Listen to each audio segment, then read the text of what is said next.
जी, अब हम समापन की ओर हैं। आज के कार्यक्रम की मुख्य अतिथि सुश्री ममता कालिया जी हमारे बीच हैं। उनके वक्तव्य के पहले हम चाहेंगे कि देशज समकालीन का जो अंक आया है अभी छपकर, उसका लोकार्पण उनके कर कमलों से हो जाए और फिर वे अपना वक्तव्य दें।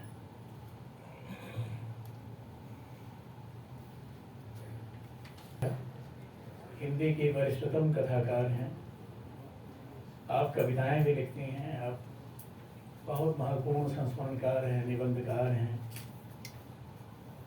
उपन्यासकार हैं। आपने 200 से अधिक कहानियां लिखी हैं जो हिंदी सहित अनेक भाषाओं में अनुदित हैं। आपकी महत्वपूर्ण कृतियां हैं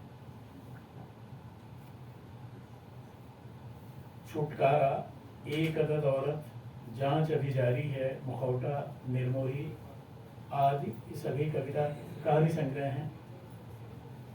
दुखम सुखम, बेघर, नरक दर नरक, प्रेम कहानी, पत्नी के नोट्स आदि सभी उपन्यास हैं। नाटक यहाँ रहना मना है। आपने अपने पति श्री रविंद्र कालिया को लेके बहुत महत्वपूर्ण संस्मरण कथा लिखी थी, रवि कथा नाम से। और अभी जो बहुत चर्चा में है पुस्तक इलाहाबाद को लेकर जो आपने संस्मरण लिखा है, जीते जी इलाहाबाद। आपको व्यास सम्मान सहित अनेक महत्वपूर्ण सम्मान प्राप्त हुए हैं। आप हमारे बीच रहें, शतायु हों, आशीर्वाद देती रहें और काम करें। इन अनेक शुभकामनाओं के साथ आपसे करबद्ध निवेदन कि आप देश समकालीन का लोकार्पण करें और इसके बाद शाहरुख जी पर अपना छोटा सा वक्तव्य देंगे।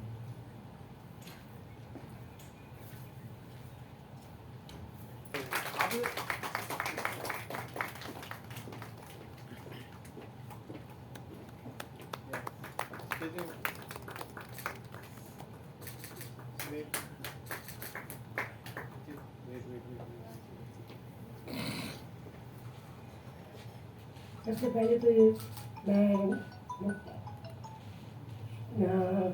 शालू शुक्ला, इन्होंने अपना नाम ऐसे रखा है कि बड़ा प्रचलित अपने ज़माने का फिल्मी गाना याद आता और यही इनका इसका मतलब संपूर्ण नाम है। मैं सोच रही थी कि शायद ये पेट नेम है या छोटा सा नहीं, यहाँ हम एक बात कहते हैं। हाँ। मैंने इनसे पूछा था कि ये बड़ा अटपटा नाम है, तो उन्होंने अपनी पीड़ा बताते हुए बात कही कि मेरा नाम शकुंतला मिश्र है और छुपा के कविताएं इस नाम से लिख रही थी ताकि कोई जान न पाए। खैर अच्छे कि आपने बदल दिया, क्योंकि दुष्यंत बहुत विश्वास के लोग नहीं होते हैं। खैर आज का ये कार्यक्रम बहुत अच्छा रहा और छुट्टी के दिन सिद्धांतकर परिवार ने और मित्रों ने मिलकर इतनी प्रबुद्ध टीम यहाँ पर इकट्ठी की और इतने मित्र श्रोता सामने आए, ये बहुत बड़ी बात है। क्योंकि इसी हॉल को हमने 3/4 खाली में देखा है, तो खाली कुर्सियों को संबोधित करते रहे हैं हम लोग यहाँ पर कई बार। और आज तो यहाँ दूर दूर से लोग आए हुए हैं, और जाने किस प्रसंग में वो आए हैं, लेकिन वो फंसे हुए हैं यहाँ पर और अच्छा लग रहा है देखकर। शीला जी की कविताएं जो मैंने पढ़ी, मुझे कल शाम को ही सारी चीज़ें मिली, क्योंकि मेरा घर बहुत उजाड़ में है, तो डाकिया हफ्ते में एक बार आता है। तो कल वो आया, तो उसने मुझे दी, तो मैं बड़ी ही चकित हुई उनकी कविताएं पढ़कर। और आज जब फिल्म दिखाई जा रही थी उन पर, तो उस फिल्म का भी गुणात्मक रूप और उसका प्रस्तुतिकरण दोनों बहुत ही अद्भुत थे। क्योंकि हमने बहुत से साहित्यकारों पर फिल्म देखी है जो कि संतुष्ट नहीं करती या उनके साथ न्याय नहीं करती है और बड़ी धूमिल सी बनी हुई होती है। करसन चौहान जी ने बहुत अच्छी बनाई है और जिसने भी इसका डायरेक्शन किया है वो बहुत ही अच्छा हुआ है, क्योंकि उनकी पूरी की पूरी पर्सनैलिटी उसमें आ गई है। और शीला जी तो कविताओं से एक तरह से परचम का काम ले रही है। मुझे ऐसा लगा जैसे सफदर हाशमी की तरह वो कविता को परचम बनाए हुए हैं। वो क्रांतिकारिता उनकी, इस क्रांतिकारिता को पूरे परिवार ने देखा है, समझा है, झेला है और अब उसको आदर के साथ हम लोगों को दिखाया जा रहा है। नहीं तो ऐसा होता है कि अगर इस तरह की कविताएं हो तो ज्यादातर परिवार में छुपा जाता है, उनको सामने नहीं लाता है। सुभद्रा कुमारी चौहान के साथ ये हुआ था कि उन्होंने जब जब कभी क्रांतिकारी कुछ लिखा या जब भी कभी उन्होंने परिवार से थोड़ा सा हटकर लिखा तो उसको दबा दिया गया। और उन्होंने उनकी कहानी ही बिखरे होती इसलिए कि वो अपनी रचनाओं को जला देती है, कहती ये गए मेरे सारे बिखरे होती। तो स्त्रियों के लिए बड़ा मुश्किल होता है मुंह खोलना, अपनी मर्जी से अपनी बात बोलना। और उनके जो भवक है उन कविताओं में, उन पंक्तियों में पता चलती है, जो केदार जी ने कोट की है, ज्योतिष जी ने की है और बहुत सारे जिन लोगों ने, बड़े बड़े विद्वानों ने उनके ऊपर लिखा है। और मुझे बहुत अच्छा लगा कि एक तरह से एक कैंपेन बनाकर उनके ऊपर लिखा गया है और वो डिजर्व करती है। वो कविताएं इस लायक है कि उन कविताओं से हमें क्रांति का एक स्वरूप बनता मिलता है। ये अलग बात है कि पुरस्कार जिसको मिला है उसको ये लगता है कि अभी ये यात्रा की शुरुआत है। शालू जी की कविताएं जो है वो मुख्य रूप से मैं और तुम वाली कविताएं हैं। शुरू में हम सब लिखते हैं लेकिन अब इससे उन्हें उबर जाना पड़ेगा, क्योंकि अगर आपको एक लंबी लाइन खींचनी है तो आपको अब समाज की तरफ से खिड़की खोलनी पड़ेगी, आपको थोड़ी सी दूसरों में भी रुचि लेनी पड़ेगी। संसार केवल मैं और तुम में डिवाइडेड नहीं होता है। आप पाएंगे नीचे बहुत प्रतिनायक, नायक, खलनायक बहुत आते हैं, तो आपको उन सबको देखना पड़ेगा, उनको तवज्जो देनी पड़ेगी। और सबसे बड़ी बात यह है कि जिसकी वो शीला जी की कविताएं संकेत करती है कि समाज आज उतना एक रेखीय नहीं रह गया है जितना प्रेम संबंधों में हम देखा करते हैं। वो ठीक है, आपके प्रेम कविता में शिकायत भी है, उसमें छलना भी पता चलती है, पुरुष का छल भी पता चलता है, लेकिन फिर भी समाज में उससे भी बड़े व्यापक छल इस समय चल रहे हैं।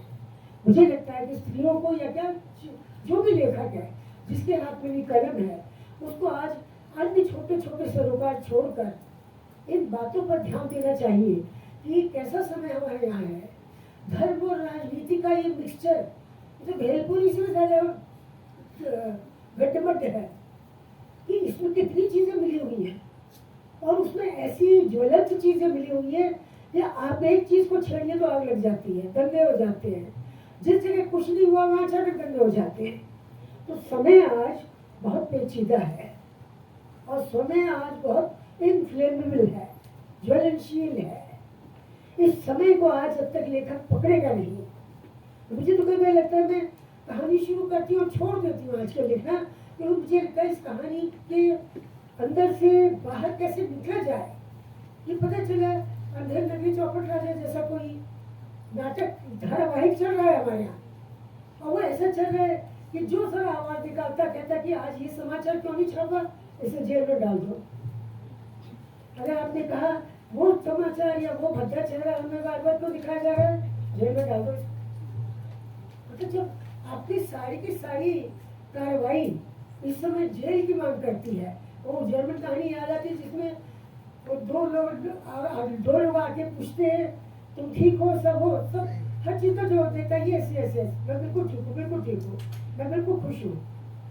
और जाते हुए वो एक कागज में पुड़िया पकड़ा देता है हमको, जो साथ में एक रिपोर्टर आया उसको, और पुड़िया करते क्या है, उसके टूटे हुए दांत जिससे बात हो रही थी। तो ये वो समय है और ये समय यूरोपियन देशों में तो बहुत पहले आया।